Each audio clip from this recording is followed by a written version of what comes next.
Tampil dominan di babak Grand Final, Onyx Miracle berhasil mengunci gelar juara Liga 1 Esports Nasional 2024. Onyx menjadi juara baru di tahun ini usai mengalahkan EVOS Holy di partai puncak.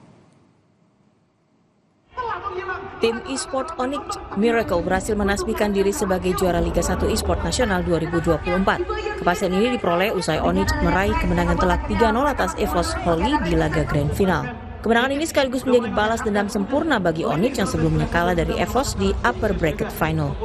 Sebagai juara, Onyx berhak membawa pulang piala serta uang hadiah sebesar 225 juta rupiah. Hasil ini semakin lengkap setelah Onyx Vero terpilih sebagai MVP Final dan berhak atas hadiah tambahan 30 juta rupiah. Seneng banget sih, soalnya dari beberapa season di Onyx kan juga belum pernah juara kan angkat piala sama sekali. Jadi piala pertama lah ini. Kalau persaingannya sih ketat banget sih, soalnya dari kan ada tim-tim dari Open Conference kan ya. Nah itu mereka ada yang tiba-tiba kayak jago gitu, jadi underdog lah kayak Kings gitu. Sementara itu bagi EVOS, kalah di final menjadi pukulan telak setelah tak terkalahkan sejak babak pertama. Menyandang predikat runner-up, EVOS berhak atas hadiah 100 juta rupiah. Sedangkan Kings Esports menerima hadiah 75 juta rupiah untuk tempat ketiga. Tim Liputan Kompas TV.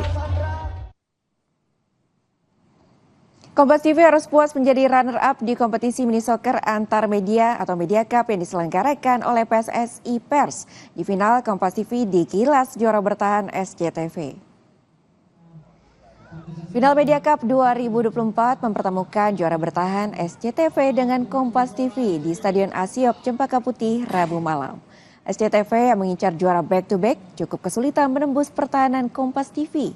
Gol yang ditunggu pun oleh tim SCTV hadir di babak kedua dari Alfi dan Valdi.